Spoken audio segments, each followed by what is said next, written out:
anybody who is home watching tonight, you should go and look at the words of the Pledge of Allegiance and really read through them, especially in the times that we're living in right now, huh? Dolly, can you give us the roll call, please? Supervisor Flaherty. Here. Councilwoman Cataldi. Present. Councilman Cahill. Here. Councilman Dean. Here. Town Attorney Genesi. Present. We have two board meeting minutes considered for approval. I make a motion to approve the October 8th, 2020 board minutes. Second. Supervisor Flaherty. Aye. Councilwoman Cataldi. Aye. Councilman Cahill. Aye. Councilman Dean. Aye. And I also make a motion to approve the October 15th, 2020 board minutes. Second. Supervisor Flaherty. Aye. Councilman Dean. Aye. Councilman Cahill. Aye. Councilwoman Cataldi. Aye. You know, I'm not sure who was in to look at the... Me. That was Barry. That was me. Snuck in, Barry. Yes, I was in today and we went through all the bills, reviewed everything. Everything was in place, and I would move that we approve them as submitted. Second. Councilman Dean. Aye. Councilman Cahill. Aye. Councilwoman Cataldi. Aye. Supervisor Flaherty. Aye. And Paul Adams' department is like clockwork. They submitted the prepaid warrants, and I would make a motion that we approve those. Second. Supervisor Flaherty. Aye. Councilwoman Cataldi. Aye. Councilman Cahill. Aye. Councilman Dean. Aye. Now, the next item on the agenda actually is going to help our process in the future. What looked to be such a benign agenda item, I think it's only about 8 words long. We're going to be considering a resolution to amend the Gosnell Woods Conservation Easement. When we posted it 8 or 9 days ago, several interested parties, and I can understand why, were like, I need to understand what exactly that means. So, Chris, are you here to give us a little... I can tee it up and then we'll call me about that.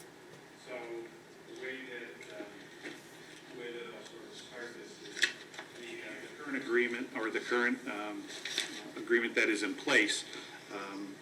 We are looking to have an amendment to that agreement. So Kevin from Genesee Land Trust is here to actually kind of go over what that amendment will allow for moving forward, specifically, what's going to be done and how it's going to be treated. So I'm going to hand it to Kevin to let him sort of, again, kind of dot the i's and cross the t's in regards to how the agreement is going to be amended.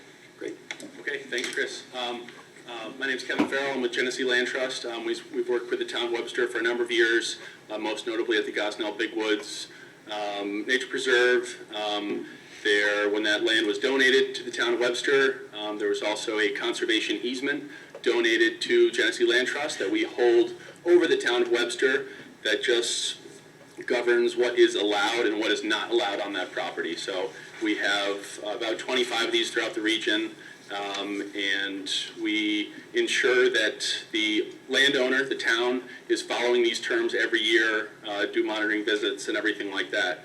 This easement was from 2005, 2006, and at that time, language that was put in that easement prohibited some use of certain management practices for invasive plants and insects. So currently, the Gosnell Big Woods and a number of other properties throughout the region are being hit with a notorious invasive insect called hemlock woolly adelgid, a little insect that kills hemlock trees. So the Gosnell Big Woods Conservation Easement is, there's a lot of hemlock in there, so the property would look very different if no action was taken. So in 2019, Supervisor Nesbitt requested to amend the conservation easement to allow for treatment of hemlock woolly adelgid. The Genesee Land Trust Board approved that and drafted language for an amendment. And again, that was in 2019. And the language sets a plan that in the future, when the town has any invasive insects on the property or other invasive plants They can submit a plan to Genesee Land Trust, and based on best available science and best management practices, we would permit the town to deal with that invasion or that detriment to the conservation easement. So all of our current conservation easements that we put out already include this language, so it's sort of looking at some of our older easements to make sure we're able to address these threats going forward. So that's sort of an overview, and it's something, again, we've been working on it for a few years. Mark Yeager and myself sort of put together a plan of how we're going to do it for this specific insect. But again, this amendment is just changing the easement to allow for the town to suggest plans to deal with whatever invasives there are in the future. Because when this easement was written, we didn't know about this specific invasive threat. You know, they've spread quite a bit. You hear about emerald ash borer, invasive shrubs and everything. So it's just sort of updating some new language to this easement.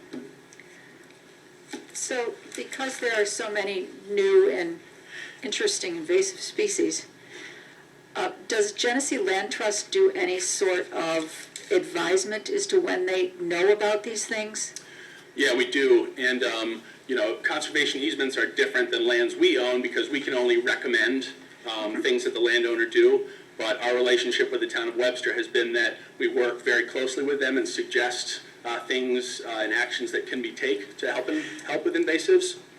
And Friends of Webster Trails has been very active at this specific property and so many others in sort of keeping these invasives out. So I work very closely with John Betcher and Norma Platt from Friends of Webster Trails and the town, and I've talked with Chris and Glenn about this, a few weeks and months ago, as sort of what our strategy is for this. So we do look for that best available science, and that's why this amendment would only allow the town to submit plans, and then we would check in with, Cornell, with Finger Lakes Land Trust, with the county, with others who already have that science about what the best way to deal with the threat is. Okay, thank you. Fantastic summary about it. That was great. Charlie, Yes, I have a comment. please do. I was just going to say that if this is passed tonight, which is fine, because this is a transfer of an interest in land by the town, and even though we've already done it, it is a modification of a prior transfer, it's subject to permissive referendum under the town law. So we could not file this regardless of when it's signed for at least 30 days. We'd have to wait the 30-day period in the event there is a request for a permissive referendum. What are we actually transferring? We're giving them rights to the land to go in and effectively deal with the problem. So It would sort of be similar to that, but it's sort of allowing the town to do the treatment, but we would be working very closely in this scenario to put that plan together. So it's, but amending it is sort of changing this land interest that is the conservation easement. I have a question. Who first recognizes the problem? In this scenario, it was probably about 6 or 7 years ago. A town of Webster volunteers, Norma Platt and John Betcher, who monitored the property, identified the invasive threat and brought it to the Land Trust's attention. And we sort of started looking for science and seeing what others were doing. And then at that point, we reviewed the conservation easement to see, what's permissible and what was not. And in this instance, since it was a 2005, 2006 easement, there was language that wouldn't allow us to do that. When today, we have that language standard in most of our habitat conservation easements that allow best management practices for dealing with ecological threats. Okay.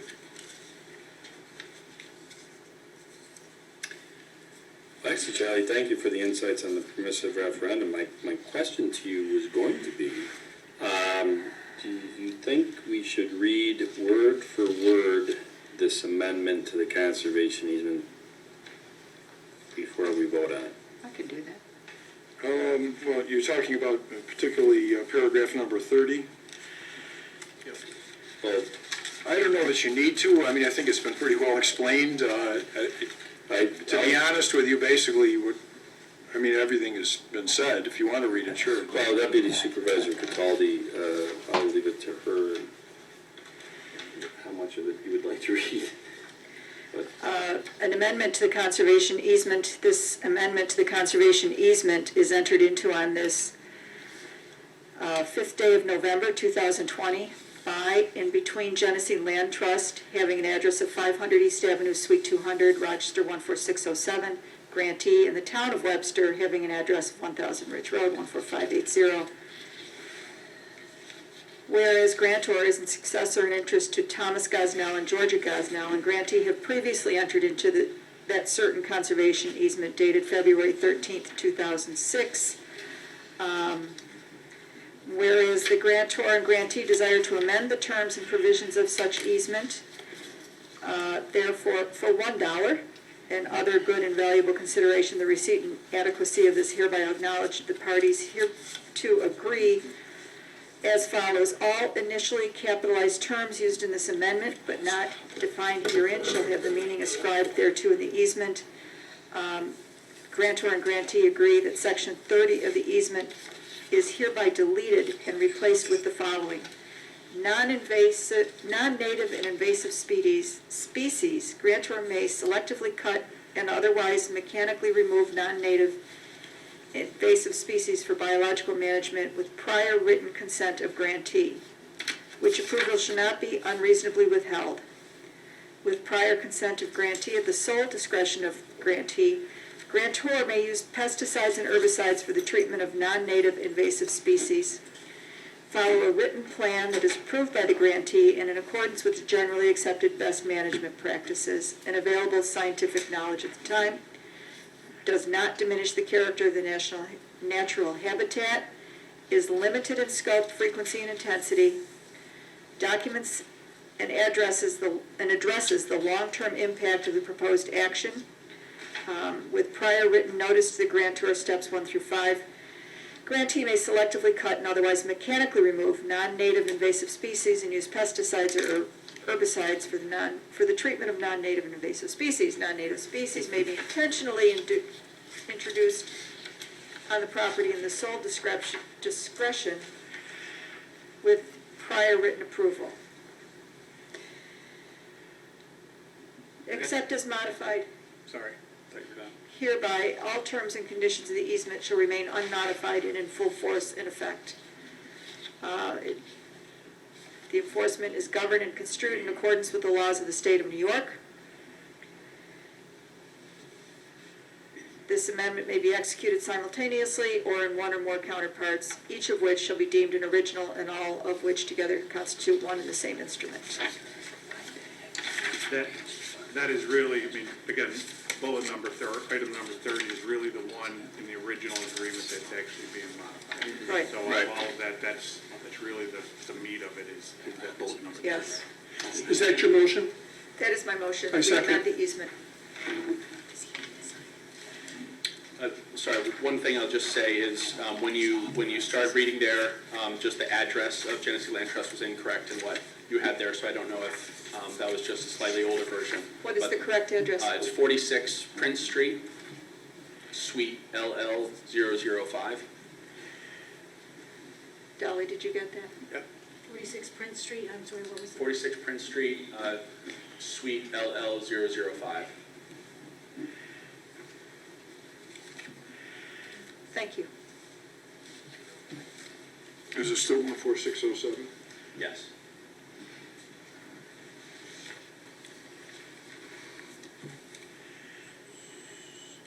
So I assume this was provided to us. It was, yeah. Is somebody going to provide us one with the new address? Yeah, I'll make sure you get the one with Okay. the correct address. You can send it right to the supervisor. Okay. Patty made a motion and I seconded it.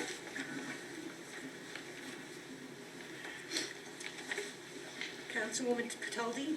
Aye. Councilman Dean? Aye. Supervisor Flaherty? Aye. Councilman Cahill? Aye. Thank you. Thank you very much. And as I was saying, as we entered into that, what that resolution, when it posted in the newspaper and also on our town website and social media pages 8 or 9 days ago, it spurred a lot of interest, which I think is great, that people were paying attention, and this is Gosnell Woods is an important thing to a lot of people in Webster. What it's gonna help us do in the future is that, where we can't really take a lot of space in the newspaper, because we post our agendas on the website and also on social media, we're gonna try to give maybe 25 words or less, a little bit more descriptive of what is going to be voted on, or what the essence of the resolution is. Would have probably saved a lot of, I know, Patty, you got a couple calls on it. I did. And and once we knew what it was, it made complete sense. But might as well save some of the town people some anxiety thinking, what are you doing there? So, thank you. Okay, thank you. I also learned tonight how valuable, certainly we know Friends of the Trails do a wonderful job, but I'm really impressed that they identified the invasive species and brought it to your attention. That's why I asked. Yeah, I mean, That's crazy. that's pretty well. fantastic. Because They're other excellent than- stewards. Other than that, we don't monitor the site, we just mow when we need to. They're much more involved in regards to that sort of overall management, so. And we should stress that they're all volunteers. We are really very, very blessed to have them in this community. Yeah, they do a lot of work, and speaking of all the towns in the region, Friends Webster Trails do some of the best work. That's Thank nice to you. hear. Yeah, It's nice to hear, yes. Thanks. thank you. All right, Chris and Glenn, I think you guys are still up, aren't you? Speaking of, I think Councilman Dean said that we mow. Does the highway department mow over there at Gosnell, or is that part of our contracted out mowing? Our parks guys actually, that's done through the Parks Department. It is. So in the big woods or the big field, et cetera, that's done through Glenn and his staff, yeah. Okay, all right. Good segue into this next agenda item that has to do with potential resolution proposed to solicit bids for the town park and land mowing services. Chris and Glenn. So the town contracts out for lawn mowing services of our athletic fields, green space, et cetera, that we mow around town. So we are looking to go back out to receive bids for that services starting in '21. Our current contract is up, so we're looking forward to '21, and we're looking to potentially make this a 3-year contract, so we might be able to get some better prices in regards to what gets submitted for bids. So we have put together both the legal notice as well as the bid specifications in regards to the actual mowing projects. It includes roughly about 105 acres total of mowing that we've identified at the various sites. Little difference this year compared to our previous bids in the past. This time what we're looking to do, we're actually going to be mowing and looking for a per cut mow. So the town has more control over when it's mowed, how often it's mowed, especially during the dry and wet seasons. If it doesn't need to be mowed, it can withstand, a week or two without being mowed. It'll actually end up potentially saving the town some money because we won't be paying a flat rate. It'll be on a per cut mow basis. The way the bid specs is put together, that Glenn put together this year, is nice because it gives us some flexibility with our athletic fields, that if we're going to, for instance, if we leave Chiota, the green space, because it's a dry season or dry week or dry 2 weeks, we can leave the green space to allow to continue to grow, not pay for a cut. But we want to continue to cut the ball fields so we don't have weeds, et cetera, in the softball fields. We can actually control what is and what is not cut. So it gives us a little bit more flexibility with that. We identified, I think, from a thoroughness standpoint, the areas to be mowed at each one of the 14 locations is much more detailed than it was in the past, so it's very specific as to our boundaries. With the maps, it shows very specific as to where mowing is to take place. For several of our locations, as an example here at Town Hall, it's a very small area. So you people may look at it, there are several parks or several locations within town that we actually do not contract out for mowing because it's taken care of by our agreement with some of the other organizations. Ridge Park here, WA softball actually mows the softball fields that are here, so that's not part of our bid package. Same thing with Empire and D'Amico. Those are part of the WA boys baseball agreement that they actually maintain. So those sites are not included in this. But here at this campus, around Miracle Field and around the playground, that area is not maintained by WA softball, so that's a small area. It's about an acre and a half of mowing that we have on this complex. So it's, the package is very specific as to what we're requiring of the vendor. You guys did a great job on this package. Read through it several times. Glenn, thank you so much. Chris, I absolutely concur with you as far from a flexibility standpoint. This bid package, in my opinion, is much better than the bid package that we currently have. So I think taking a look at the current package and making some changes to give the flexibility to whoever's designated to call them off or to bring them in more often is great. And I know we added some acreage too, which made perfect sense to do, in my opinion. So I just want to say thank you to both of you for all the work. It was really, Glenn did the legwork on getting things coordinated, so I'll pass that Thanks, over. Glenn. It was fun. Yeah. No, great job. It's with the pictures and outlining the areas that have to be cut and being very specific with respect to you're not going to cut it unless it's 2.5, can't get over 5 inches. And it spells it out very succinctly through this whole package. And the actual measurements, I think in the language in the Right. proposal, it is on the contractor to verify acreage. We gave an estimate for them, but it is up to the contractor to, visit the site, do their due diligence as to what they're going to be bidding on. Right, and I like the per cut billing. I like the way that you're going to do the billing. They have to account for how many cuts, and each area is spelled out in the approximate acres. It's pretty succinct.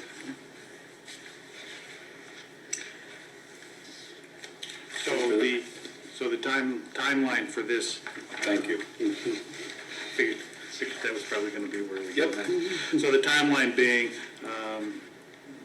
we had talked about having, looking to advertise the bids, the IFP made available starting on 11/11 with the deadline timeframe of 11/25 for any written questions to be submitted to the town, which those would be submitted directly to myself, with a bid deadline of 12/2, early December.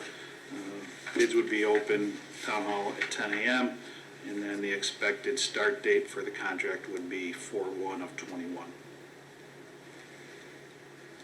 You read my mind.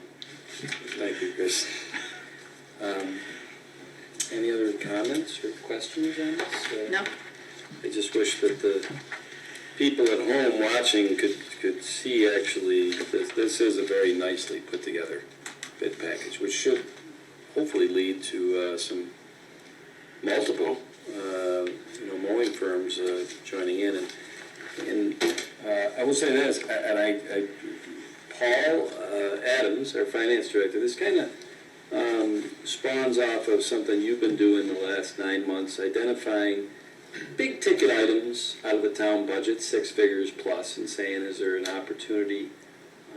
Now this, as you had said, Chris, this contract was up, but I think some of the lessons that have been learned, those lessons in how to put together a bid to save the town money, hopefully, plus Glenn, what you did on this.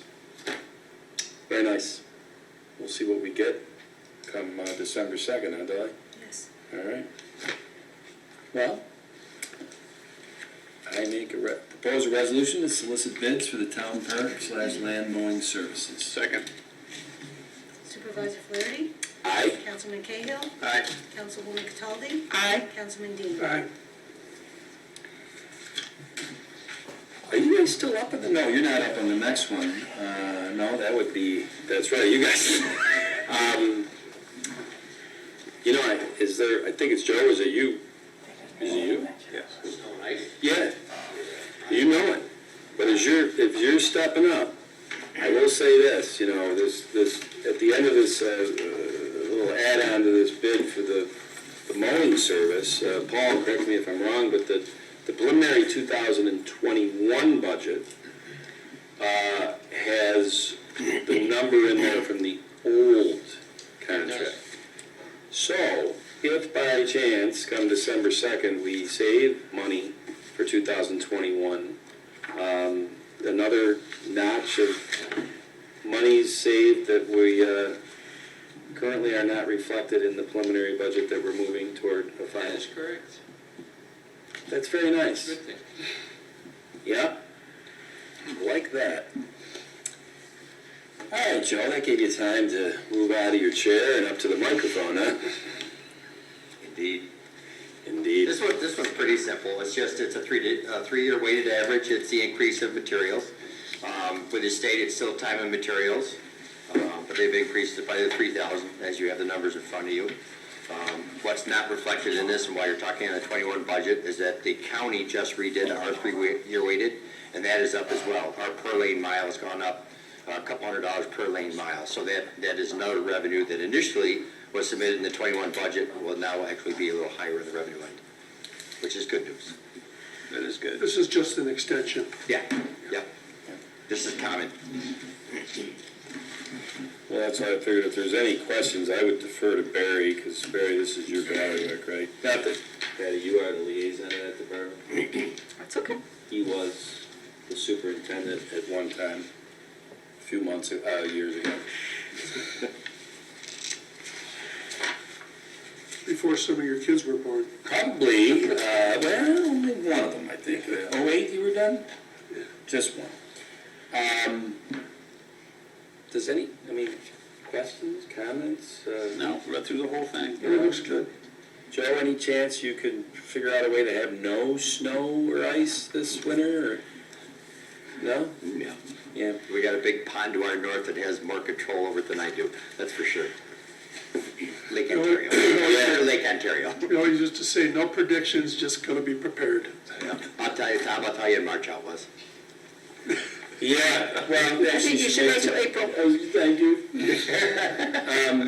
I will say, as I've gotten a chance to get over and know you and the foreman and some of the other guys, I did not know until I was in this position that in the winter, your whole crew is on call pretty much 24/7, it sounds like. That's why we refer to our employees as snow widows. Yeah. Because their wives don't see them, or husbands don't see them in the wintertime. Yeah, well, I was having a conversation with Sean, who's about to retire, which I can't blame him, and his age, but he said, it's funny, for years they'd go to New Year's Eve parties, and he's like, I'm on call, I can't really have a midnight cocktail because I don't know if I'm gonna get called in an hour to go out and plow. Christmas morning, Yeah, there's That's time where you amazing. don't plan opening the presents with your kids. yeah. Because we have 47,000 residents that need our service. Sometimes I it's was- even Thanksgiving afternoon, Yeah, we've had it. Thanksgiving morning. Yep. That's The amazing. first time I was elected to cook, That might have been a reason we for got that. 3 feet of snow that night before. Your lucky family. My wife says, what do I do? And I says, call your mother. Well, based on that, anyway, I propose a resolution to approve the amendment to the snow and ice supplemental agreement. Second? Supervisor Flaherty? Aye. Councilwoman Cataldi? Aye. Councilman Cahill? Aye. Councilman Dean? Aye. All right. Now, the next one, I think, Josh, would you be moderating this with some of our guests, or? Yeah. All right. And this is the agenda item 5, which is a potential resolution to grant an industrial use permit for 607 Phillips Road to allow a spice company to occupy space for office and shipping. Now, that's interesting. Gentlemen? Good afternoon, evening. Better raise that mic up. Yeah? How's it going? Good, how are you? Tracy Bard. I own Tacticalory Seasoning Company. It's like that word that I always have to spell out for everybody, tactical plus calories, right? So I don't know if it's listed on there, but it's always the confusing part.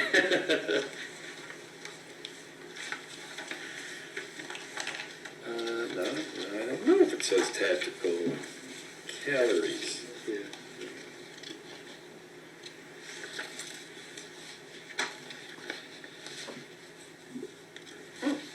Oh.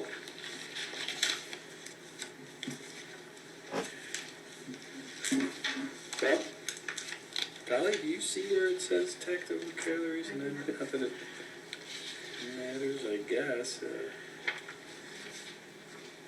Because, are you Mark, by the way? I'm Mark. You're Mark, okay. So I just want to make sure, and actually, Charlie, you might be, the applicant is Mark personally for this. Mark Campisi is the applicant, the owner is White Ranch Properties? Correct. Okay. So I assume, and I don't want to overthink this, tactical calories, DBA, assumed? That's me. Yep. Okay, all right. Okay.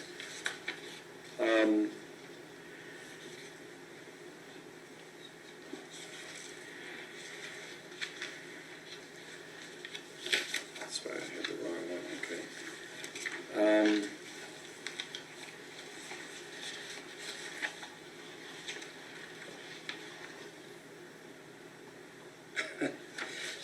It, am I missing something here, or is this a pretty boilerplate item? Pretty boilerplate. Well, thanks, Because Charlie. what happens with a lot of these, Mr. Supervisor, is that they, once one of these properties, many of which basically carve themselves up into various, I don't know what you want to call them, pods or, Cell. yeah, they come back, and as they rent out various ones, we just amend it once we've given the initial industrial use permit.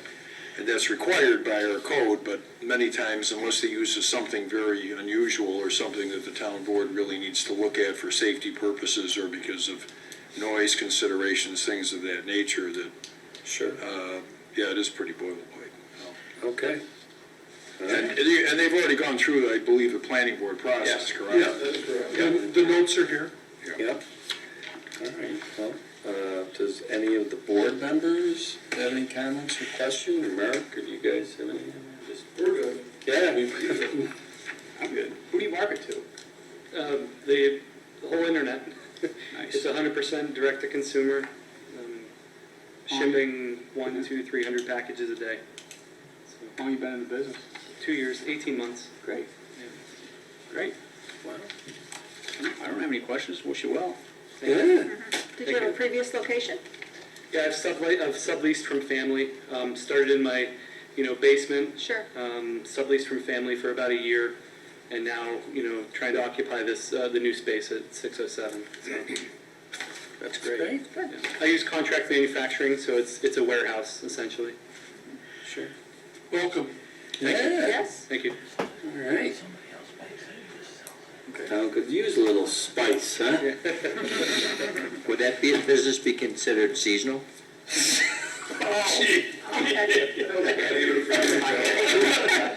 I've heard enough of the ginger joke. Yeah. You wrote that one earlier, didn't you, Joe? Yes.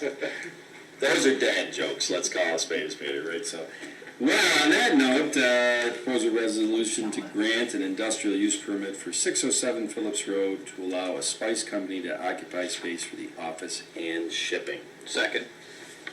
Supervisor Flaherty? Aye. Councilman Cahill? Aye. Councilman Dean? Aye. Councilwoman Cataldi? Aye. Thank you. Guys, I'm sorry that you had to hear the bad jokes, but, There's a price you have to pay. We work with Joe Reeves. Well, there you go. That's it. Thank you. Thank you. Yeah. Thanks. All right, now, oh, that's that's 6%, okay. I did, on this next one, I got a little background from Steve Peace, who is our IT director. And he said this is really, this proposed resolution to amend the town's cell tower agreement for purposes of installing new equipment is relatively boilerplate also. I've gone over it with him, yes. Okay, thanks, Charlie, because certainly I didn't want Steve to have to, 3 hours after the workday ended, have to come back here to explain something that probably was not going to need explanation or whatever, but certainly, and I know the town board had gotten these documents a couple days ago. Does anybody have any questions I do not. about this? Okay. Very exciting reading. Yeah, it was, it put me to sleep for the last 2 nights, John. Yeah.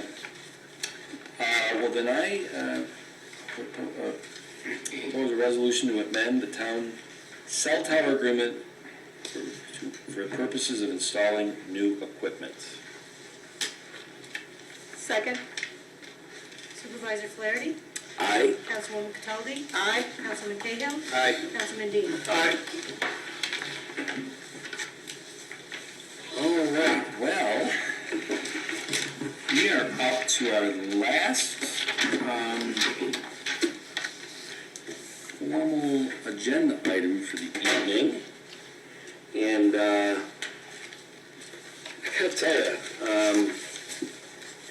I'm excited about this one. Of course, I've been very much tied to it for the last couple of months, as has Mr. Josh Artuzo, who has been our acting DPW commissioner since late June. Where the agenda item says discussion on the DPW organizational structure. Once again, I wish that people at home got a nice visual of our org chart here, proposed org chart. Oh, it's very nice. And for people that have followed along with the board meetings and workshops in the last 4 months, this is not the first time that we've brought DPW structure and different employment needs, I guess, titles, things like that, to the table. And I'd like to think that what we're showing here tonight is kind of the results of a lot of work and back and forth between board members. Actually, between the highway department. Joe, you're here representing them tonight. Maybe not for this specific thing, but you might have some insights on this as the superintendent. Art from the sewer department is not here tonight, but I think that the interaction that our Patron at sewer, Joe Herbst at highway, myself as the supervisor, and Josh as the acting DPW commissioner, and then also interaction with board members, and really, in layman terms, how to build the best mousetrap, so to speak, build the best organizational structure for now and for the future to really, Paul and I talk about this all the time, our background in accounting, organizational structure is so much about documented processes and checks and balances, making sure that there's an accountable title to make sure things are done. They seem so common sense, but, a lot of organizations, private and government, struggle with it. We become dependent on people. And, those people sometimes become so dependent on them, and then when they leave, the institutional knowledge walks out the door and an organization struggles. The highway department has had a very good history, it sounds like, that when Councilman Dean was the superintendent for however many years you were, would it be safe to say that current highway superintendent Herbst was pretty much being groomed and learned how to run the department from you? Yes. And would it be safe to say that your predecessor groomed you on how to run the department. Yes. That's a functional organization. And I think it's one of the reasons why the highway department in Webster really has a phenomenal reputation and is kind of known throughout Monroe County as the, when you guys do outside work, you're seen as the best.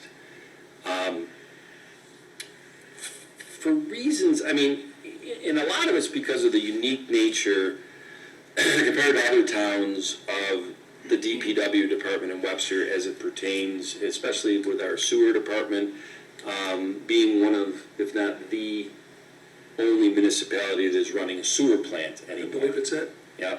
So, just the fluid nature of how organizations evolve and whatever, to me, and I think most of the board members and, like I said, the DPW, acting DPW commissioner and Art and Joe, I think it was pretty obvious that, you know, there was some room for improvement of how to structure the DPW department, so that we could say, you know what, this thing has got a continuity to it and an ability to really manage the town's projects, which this town is, compared to other towns, has a lot of development. And really, DPW in any town is important, but it's exponentially more important when you're a municipality that has a lot of development.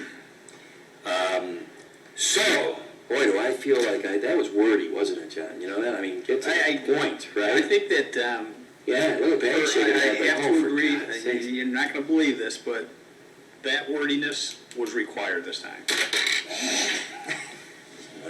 Wow. I said it. What?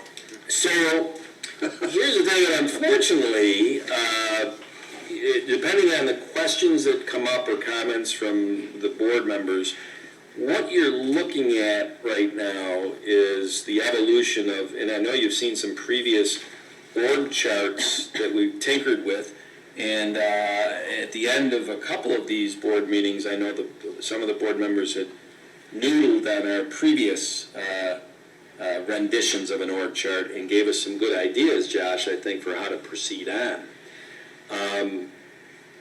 Brayden Connard, who is our new Director of Personnel, I think in the last month, Josh, would it be safe to say that he really has kind of steered us into port for this final rendition? Yes. And Brayden is not here tonight, but boy, has he reaped some benefits to this town early on in his tenure. You know, most recently, Patty, as you know, with a sewer department hire Yes. that we were having a hard time figuring out, but Brayden certainly Oh, he made it very clear. he did, and I think he did the same type of clarification for at least Josh and myself on this structure. And what you're seeing here is essentially taking the DPW department and almost cutting in half the functions that it does. And cutting it in half in a logical way to say these are functions that are more along the engineering genre, for lack of better terms. And then there's another side of the department that is functions that's more about the planning, zoning board of appeals, things of that nature. Interestingly enough, right under our own nose, our own Josh Artuso, who has, I can't say enough about how he has conducted himself in the last 4.5 months as the acting DPW commissioner. He was put in a tough spot, considering he'd only been with the town for 6 months prior to that. To put him in that position in the way he has conducted himself, where there's been a lot of activity, it gave me, since he was reporting to me as the acting DPW commissioner, I saw enough to feel strongly that he had shown me the leadership skills to be in a department head position. As we looked at splitting DPW into some logical genres, when we talked with Brayden Connard, our new head of Director of Personnel, Josh's background, what Josh will eventually test for, from a civil service standpoint, is that correct? This title of Director of Community Development is a civil service title, an existing one. The areas underneath that Director of Community Development's purview in this fit consistently with what civil service shows. For that reason, I'm proposing that Josh be appointed by this board to be the Director of Community Development. Now, before we go into any resolution type thing, this is kind of a two-for-one aspect here. Josh has already, for the last almost 5 months, been overseeing the whole department. Josh knows that if the board sees its way to approve him into that position tonight, he still is overseeing the whole department in the interim, because the other side of this is the town engineer. The town engineer in this schematic will be reporting directly to the town supervisor. This model essentially is taking what was 3 department heads per se in the old model, DPW commissioner, highway superintendent, and head of sewer, which is a deputy DPW commissioner. So you had three department heads reporting to the town supervisor. This model has 4, because you've essentially split DPW into 2. The town engineer is one that we have already gone out as of, I think, Monday this week, Josh, maybe Friday last week, and we have, or Brayton, I should say, has cast the net. And when I say cast the net, Brayton is really talented at figuring out how to put a posting out there to bring us a lot of candidates, but also candidates that are qualified. As of today, I don't think there's been any candidates that have reared their head. But he already said, Josh, I think that this would probably be about 3 weeks before we really saw candidates the way he went about it. So, I would like to think at some point in the future the board will be looking at a town engineer, because since it does in this schematic report to the supervisor, I feel it only right, and maybe even put it in legalities, that the town board really needs to be involved in that appointment. I don't know who that's going to be until they manifest themselves. So, I guess I would open it up now to questions, comments from the board members. Question, first comment, it looks good, and I know this took a lot of hard work. What is a licensing court liaison? So when our code enforcement officer issues a citation or a notice of violation, he then has to follow up and appear in court when that case goes before the judge. Okay. So he's the liaison between the court in the context of code enforcement. Okay, thank you. You know what, Barry? I've been working on this with these guys. I didn't know the answer to that. Thank you. Well, I looked over the chart and I read your summary, and you're very comprehensive, and I don't think there's any doubt in anyone's mind on this board that there was some reorganization and accountability that was needed. And I know there's been a lot of discussion between department heads and members of the board, and to your credit, Josh, you've done a lot of heavy lifting in the last few months, and I concur with Tom as far as his feelings about the Director of Community Development position. But what is of most significance, in my opinion, as outlined down here, is your interdepartmental coordinating committee, especially when it comes to doing development in this town. Because if everybody is not on the same page, because every development will involve these departments. And if there's not accountability and communication, as we've found, there will be things that will be missed that will cost significant dollars to the taxpayers of this town. So what's been done in with the department heads and the supervisor, in my opinion, in the last few months is very, very important. And this organizational chart, as a result of these meetings and communications with department heads, and with all of your input and Paul's, especially in Paul's input also, this has been needed for a long time. And I'm happy to see this. And the thing that's very important is to get the buy-in from the department heads. I think that is the most significant thing right there.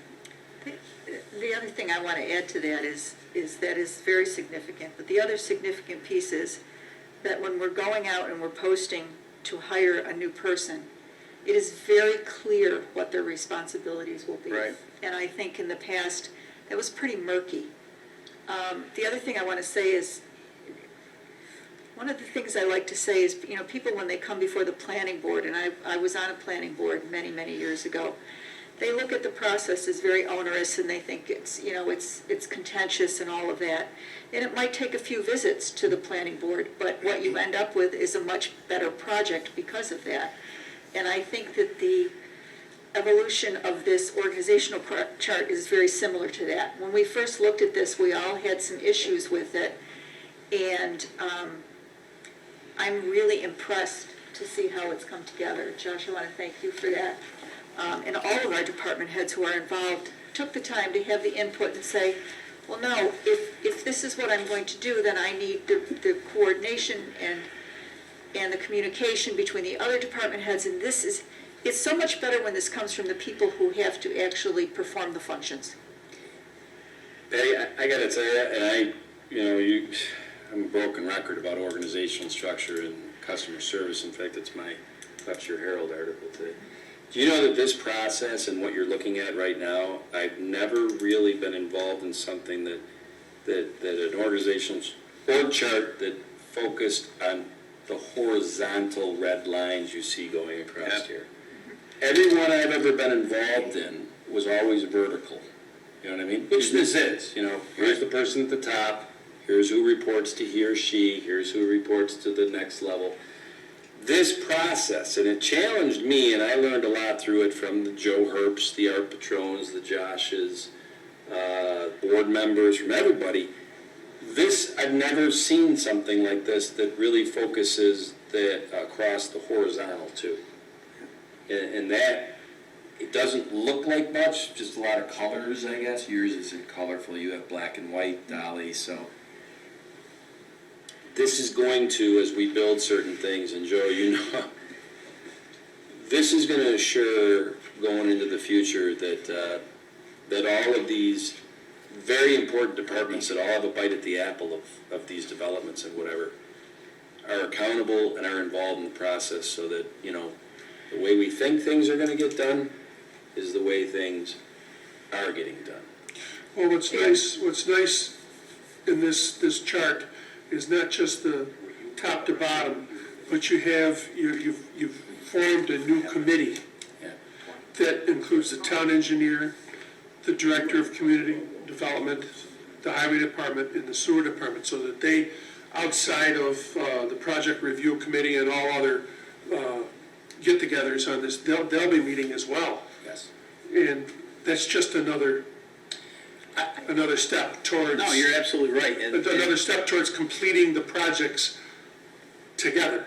Right. And there's just one more thing that I wanted to say, that in any restructuring that goes on, there's one of the first things is, okay, do we have a problem or not? And as a new town supervisor, you had so many things in the last 6 months or however you've been here, but you recognized that this was a serious issue. And nothing's going to change if it's not driven from the top, in my opinion. And I just want to commend you for, driving the bus, because you recognize the significance of the issues that we were having in this department, and decided, okay, I'm going to jump in here first, and I'm going to dedicate many, many hours, and I'm going to have many, many meetings so that we can get this figured out. So you corralled all these people together, and this is the end of that. So, and John, I appreciate that. I will tell you this. Look, when I was new, and I guess I can't say I'm new anymore. I've heard that I got to end that No, that's shtick, all done. right? Yeah. But, I appreciate, I've been in new in many situations over my last 15 years of my career, because my company we built by buying smaller companies, so I was the new guy, and of course there's going to be a natural fear that, whatever. Right. It was nice to see that it seemed like early on in the first couple months, when you work together with people, you really learn everything you need to know about them in the first 90 days. Nobody's ever surprised me after that, if you work closely with them. And so there's starting to become a trust between, the people involved in this and myself. I wouldn't have known about the challenges unless those people had the trust to basically say to me, I got to talk to you about some things that, and of course I was asking, what's inefficient about the system? And what do you see as potential remedies? So that was part of my shtick, so to speak, with the department heads and whatever. And it became very apparent that there was something missing in this structure that was maybe having projects built that things could get missed. And, when you're talking about a 100-house subdivision, you don't want to miss things, because they might not manifest themselves for 5 years after it's Right. done. And I can assure you at that point, the contractor developer is long gone. And then Joe and his crew go out and take care of it at taxpayer money. Right.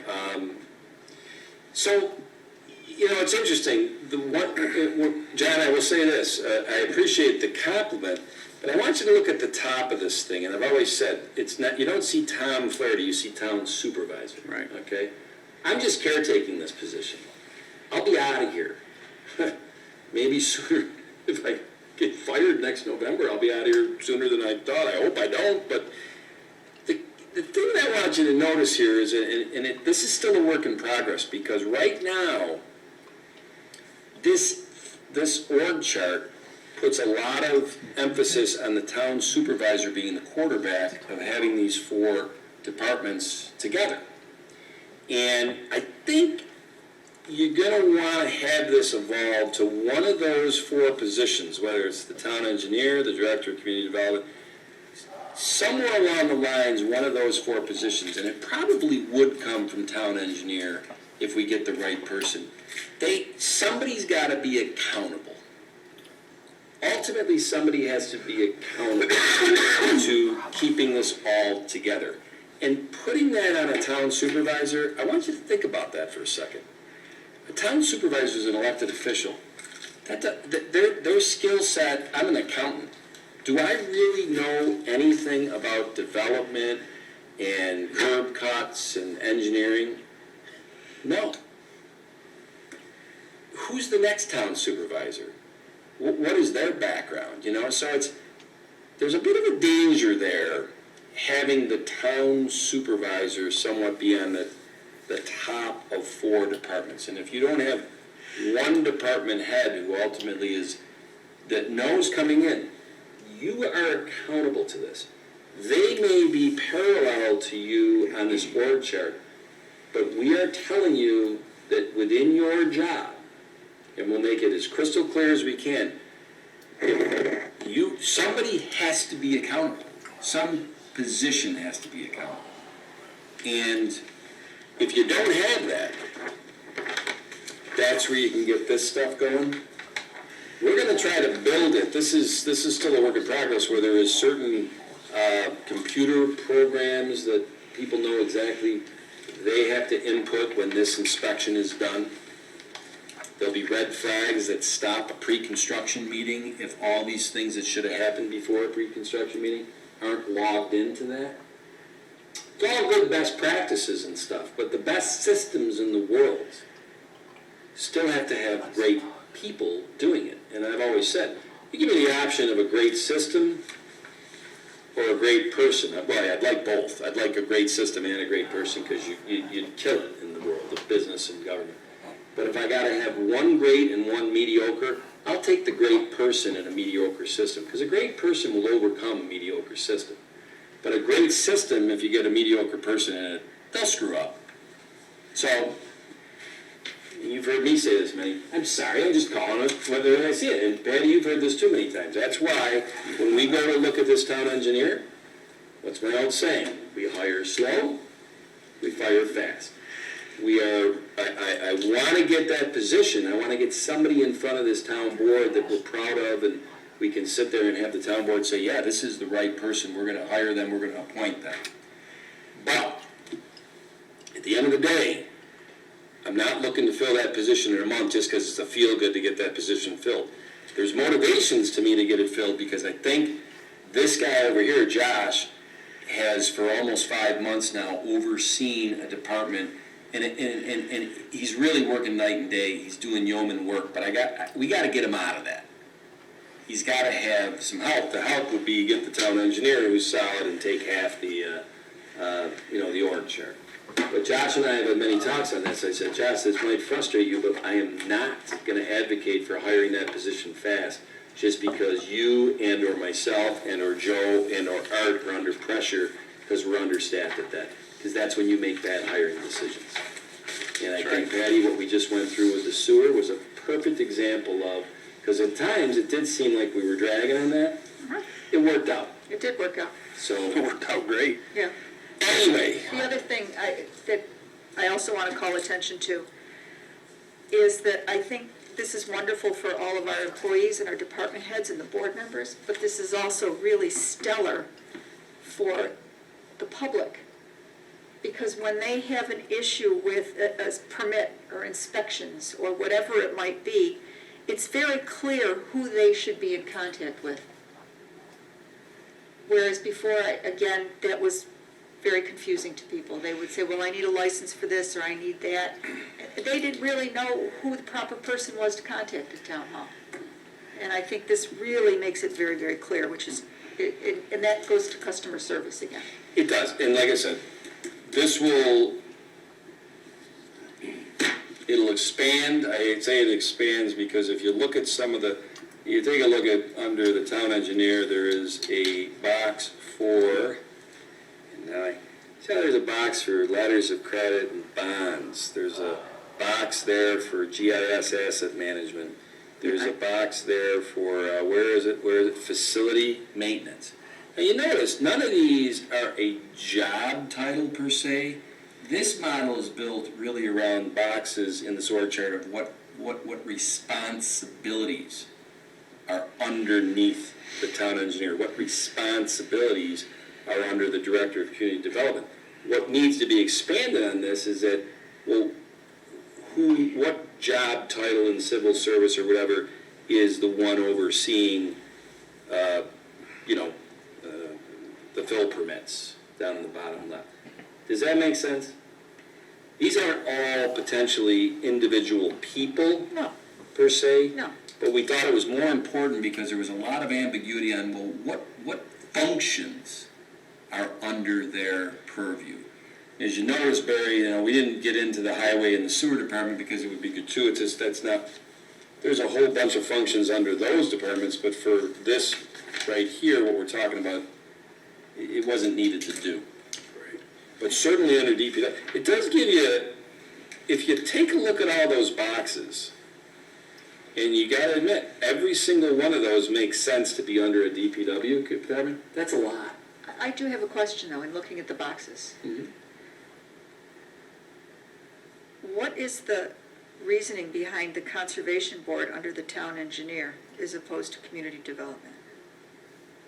Since planning and zoning is under community development and conservation works very closely with planning and zoning. Yeah, that's a good point. The thought behind that was essentially, since the town engineer would be responsible for environmental compliance, Okay. the conservation board, obviously one of their main objectives is to protect the environment and review any potential development and identify impacts. So obviously that's up for discussion because you do make a good point that a lot of the projects that flow through planning and zoning also need conservation board. So it would be important for someone to have that continuity, but the way that I see it, it could fall reasonably under both. I would agree that it would fall under both. I'm the liaison to Conservation Board, which is, some people may not know that, but that's why I'm asking. Because I do see that they are tasked with things that are coming directly to the planning and zoning boards. Yeah. And no, and that's a they good point. also keep track of that. You know, they make recommendations as they move forward. I do see where it could be connected to the town engineer as well, but then they also not only make recommendations if necessary, but they go out and check the sites, but then they also keep very close tabs on what the results of those planning and zoning board meetings are. Yes, So that's true. I think we might want to take a look at that one. Not that I'm trying to throw more boxes under your purview, but No, that's a good point. that just you a bring. thought. And it's a good thought, and it's because you look at the vertical aspect of this, you see the logic of the environmental regulation compliance, stormwater, erosion sediment, and then down below is conservation board. That's logical, but what you just said, the fact that they are the almost triage to, Right. that's logical too. So There's a little bit of, there really is.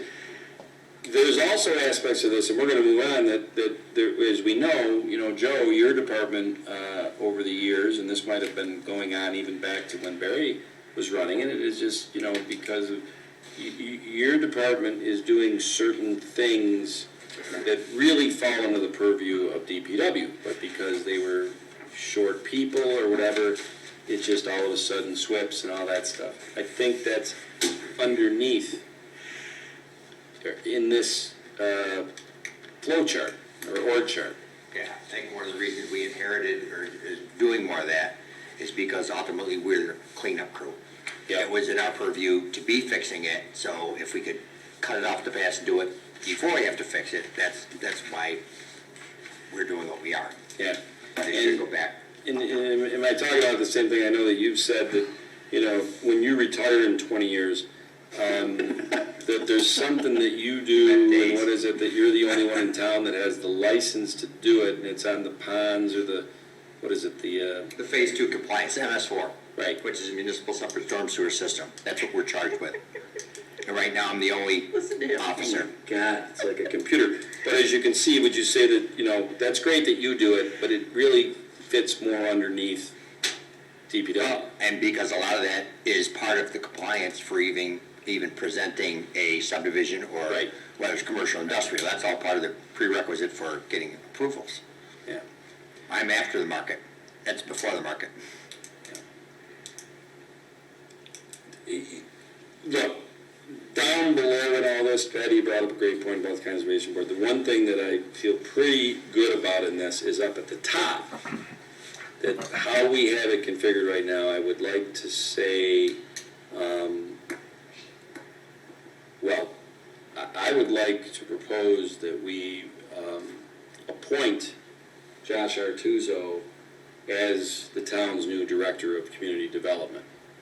And I just want to make sure that the board understands, if we vote on that, exactly what they're voting on. Because I would like him to be in that position Monday, effective Monday, November 9th. Now, I will say this model and what we're recruiting to is budget sensitive and for the most part fits into the 2021 budget that we have. The line items on the 2021 budget I don't think have a director of community development. I think it has a DPW commissioner, and it doesn't have a town engineer. It has a deputy DPW commissioner. Is that correct? But from a dollars standpoint, what we're trying to recruit to and what we're going to be putting Josh into a position is, it fits into the budget. What did you say about it being a civil service position?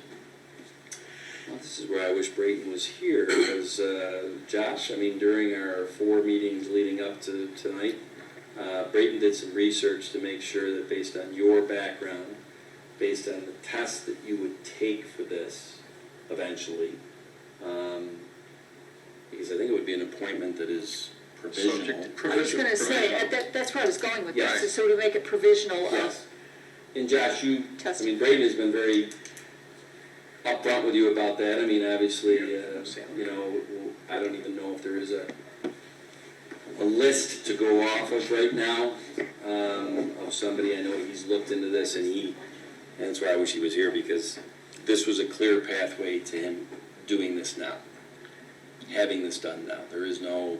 Could I ask some questions, Mr. Supervisor? You sure can. Are you going to be doing away with the position and title of the Commissioner of Public Works?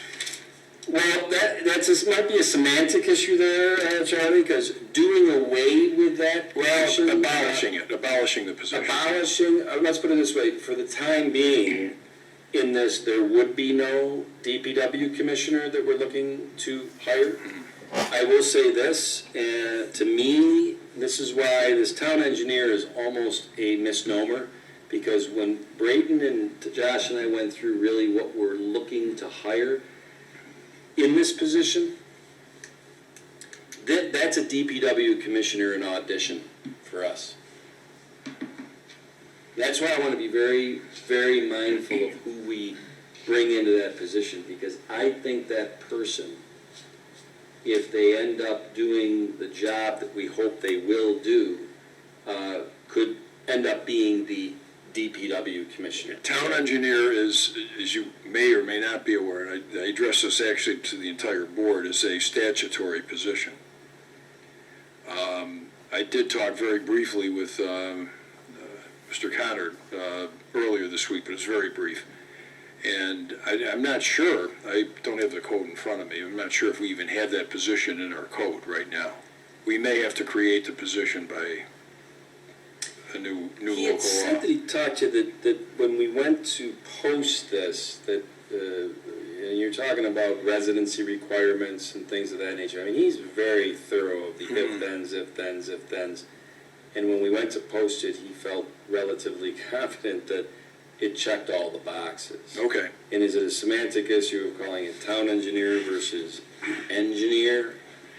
And it might be something as simple as that one by definition means residency, and that's what you mean by statute. Well, and actually, you could even change that. You could actually, I mean, if you wanted to make that, you create the position and actually make some changes. We can't, and I don't really want to discuss it now, but that's something more for a workshop. But you could spell that out in whatever town code section you choose to enact. Yeah. To my knowledge, if it's not a title you hold, you have to 222 request it via civil service. And if you abort or abandon a title, you can hang on to that and not backfill it right away. It's still part of your repertoire. But there's probably a statute. Well, I don't think town engineer is a civil service position. I don't think so either. It's similar to mine, as a matter of fact. It's set forth in the town law, I think it's sections 20, 24, and 24. And they're, I mean, specifically set forth, and whatever else the town board chooses to do with a position in terms of requirements is now the home rule laws permit a little more leeway than they used to, but We gotta make a suggestion that we have a workshop next Tuesday. I'm strongly suggesting that, yes. Yeah, I'd let, Brayton, getting him in here, Sure. and I'm not gonna even attempt to try to answer these questions that we hired him to be the gumshoe on. I mean, as far as the position, like you say, it may be a matter of semantics. You don't have to call it town engineer, but Right. town engineer is actually a legally Yeah. defined position in the New York State town law. So, Yeah, and I mean, that's why, it's funny, we had agenda item for next Thursday that actually, I don't even know if you call it a workshop item being tabled, it's just not gonna end up being one that we go over. I'd like to slide in Brayton into that slot to talk to the board and have the Q&A, because at that point, we're getting about 10 days into the posting, and I think he's got the posting open for like a month or 5 weeks, and it's the way he did it. So if we got a problem with that side of the org chart on semantics or statute or home rule or whatever that he had not vetted through you or through civil service or whatever, we should really get that flushed out next Thursday. And whether that means you amend your posting or you change it, I don't know. I guess I wouldn't even know what we do until we might find out that Braden has checked every box and thought way ahead. Well, it may be that what he and you have discussed and that Josh have discussed is not really a town engineer as meant or defined by the New York State town law, but is a position entirely different. Okay. You can call a town engineer, but it's truly not a town engineer as envisioned by the law. So Yeah. we can talk more about that, I think. And we'll get him in, because if something has to change about the posting, and certainly before we go to interview people and all that, we better have that locked down, not only with our head of personnel, but also in the eyes of you as the town attorney and also in the board's review of that. With that being said, the other side of this org chart, does the town board have any questions, more questions about, that would, before we move to promote, whatever you want to call this, and put Josh Artuzo into the provisional role as of Monday, November 9th, of the Director of Community Development? Can I make another suggestion? If you're going to make the motion to do that, I would suggest that you provisionally create the position as well as put him in that role. Is that two separate? I think you, I probably, yes, probably two separate ones. Provisionally create the position. Pending further civil service approvals, and then appoint Josh into that provisional position. So provisionally appoint him into the provisional position. But Councilman Dean just brought up a good point. Do we have to then have the salary range and all of that for this provision, when it's provisional, or do we?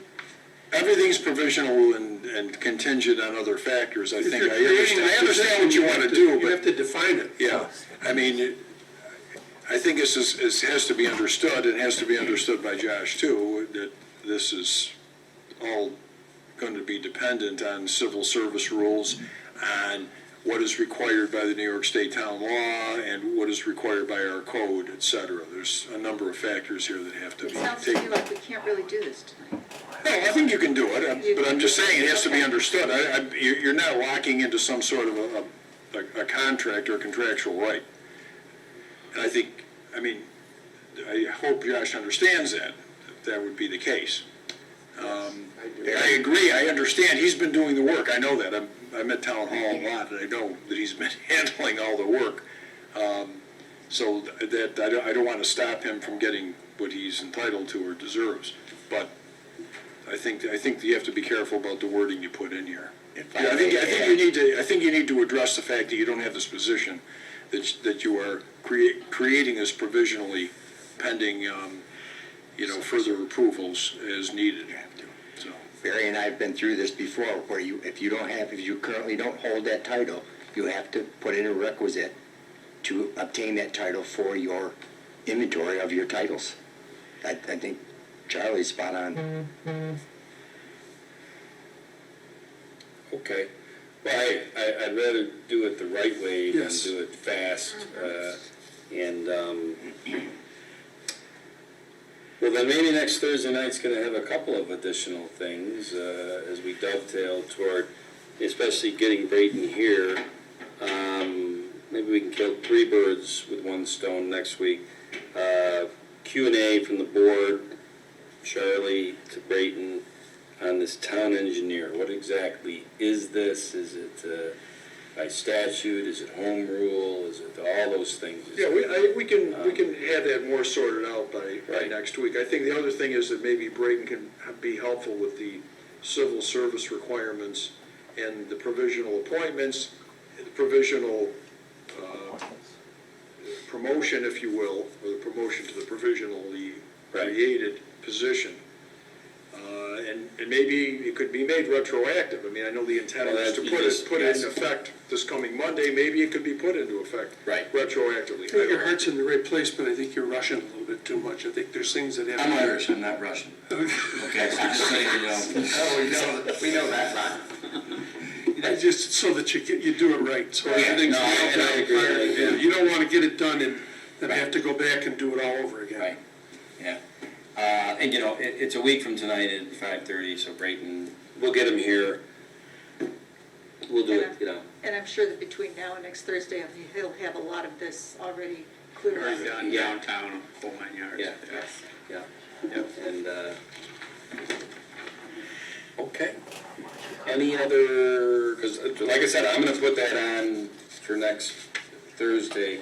Before you think that's gonna make for a long meeting, like I said, one of the items already is off, and I don't think we had 2 items next Thursday, so it should, and Braden will have it nice and condensed and You should probably let Braden do most of the talking next week. without a doubt. to tell you the It's truth, going to be you know, condensed, yes. The whole time I'm sitting here, I'm like, you know, I should have had him here tonight. but that's besides the point, we'll fix that. Any more comments, questions within this, the discussion on the DPW organizational structure? And if not, we are down to what I call, well, we're done with the formal items tonight. 5 minutes as we go around the room, saying hi and whatever, questions, whatever. The public can call in. I don't know if we have it across the screen right now, but the number is 585-872-7011. If you have any questions or comments from what you watched and heard tonight. And while we are seeing if anybody calls in, Paul? Anything Not from that your much, end? Tom. Pardon? At the next board meeting, we'll be approving the final budget. It'll be November 19th. We don't anticipate any changes to the budget between now and then, so it should be as advertised. It's great. It'll be okay. Josh? Let's see. The sidewalk project along Ridge Road is winding down. They should be finishing up the last of the work within the next 2.5 weeks. And then it'll be complete. That's great. They did a fantastic They really job. did. They really did. And they did it quickly. And I saw several people walking on it yesterday, which really made me feel good. I'm good. Hungry. Gotta go. Okay, yeah, and I will just say that, a little forewarning to the board. The sidewalks are almost done. I'm gonna be looking for some input. It might even get on next week's, maybe the 19th at the latest. Now we gotta plow them. So we're gonna have to get to an answer relatively quick on how to plow them and what entity or whatever to utilize. to IMA. plow Sidewalks. Intermunicipal agreement, Yeah. the village. I think that, Gotta have a willing partner. Hey. right? Hey! Geez, I hope I do this correctly.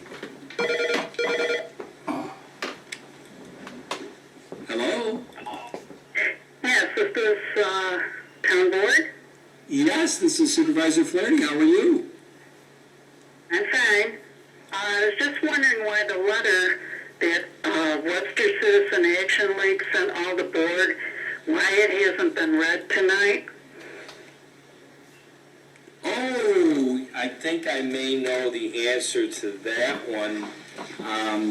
That letter, I just found out today, the email addresses that it was sent to were not valid Webster town email addresses. So basically, I just found out about that today. Whoever sent that letter by email probably got some type of response in their email that said these are invalid addresses.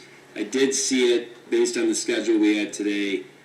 I didn't get a chance to distribute it out to the board members. It was addressed to the board members, so that'll come at a future board meeting. But thank you very much for calling.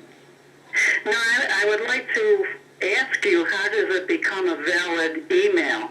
That would be an email address that exists for our board members, and the email address that whoever from WCAL sent that email to email addresses that did not exist. So we did not get this.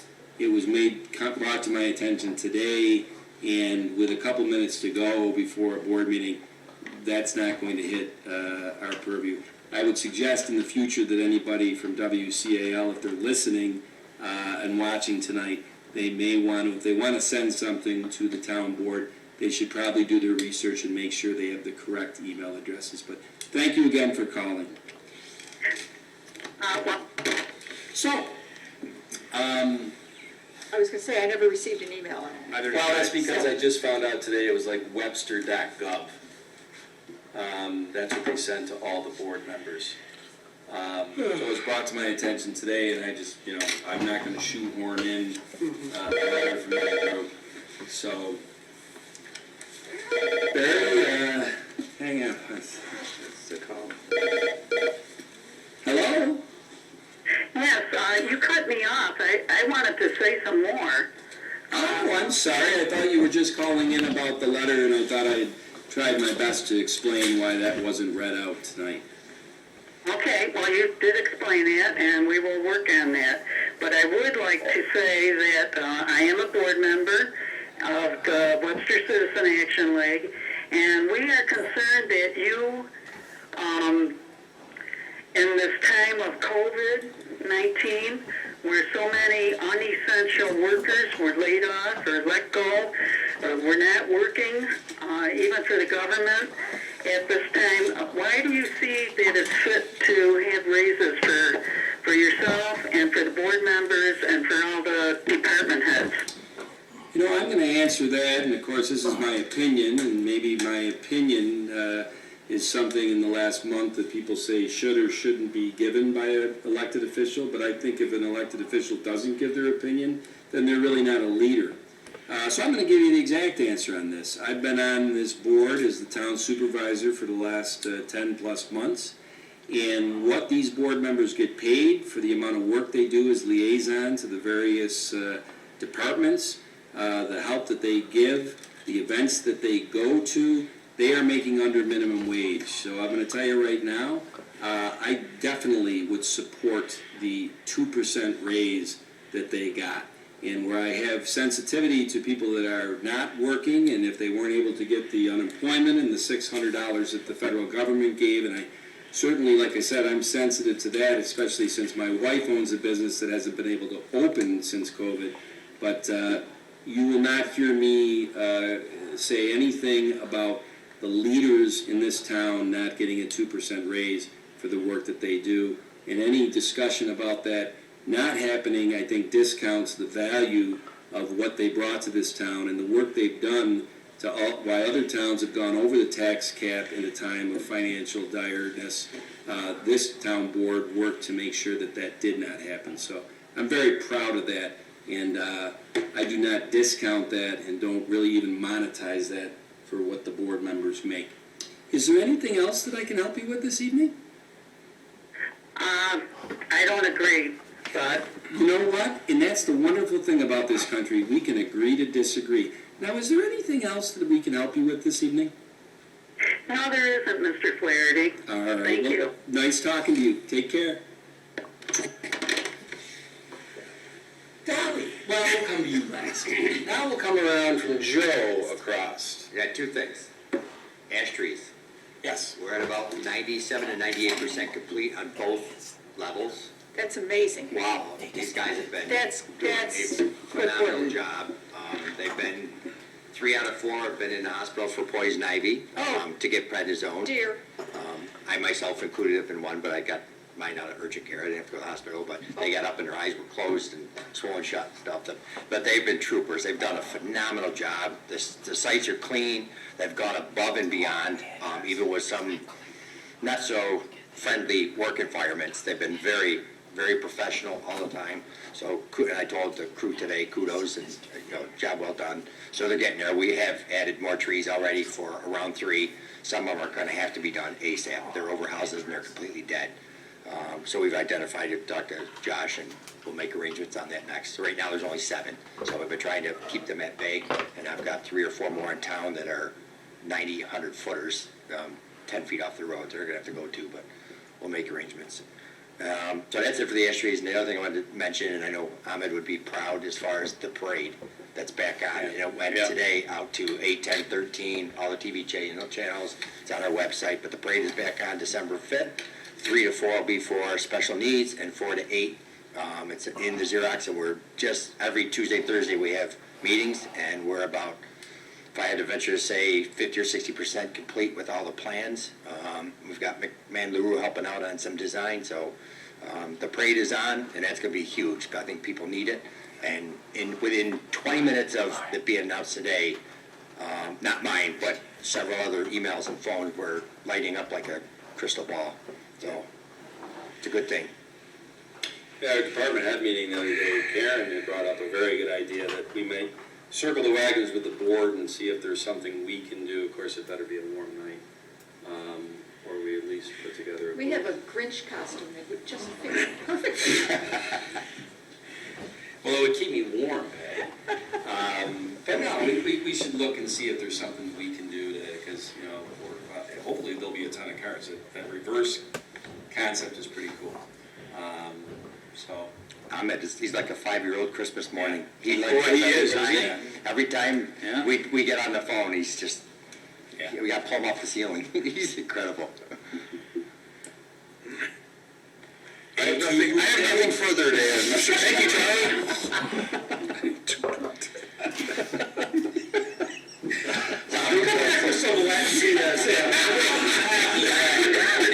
Actually, that's Roman. Well, whatever.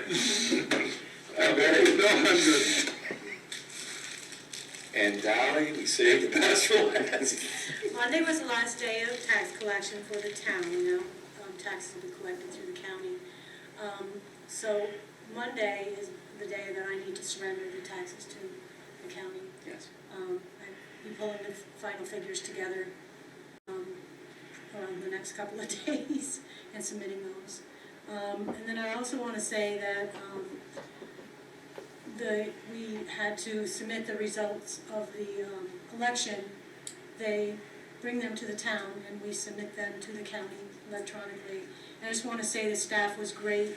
It went very smoothly, and all the site chairs and coordinators, I think, did a really good job in getting everything to us. I'd say shortly after 9 o'clock, and we had everything submitted before 10 o'clock. Yeah. And we got really high praises when we called in to make sure they received them. So everyone did their part, and it went very, very well. And please extend our thanks for that. Okay. Interesting year in the election. Well, gang, unless anybody else has anything else, this meeting is officially adjourned.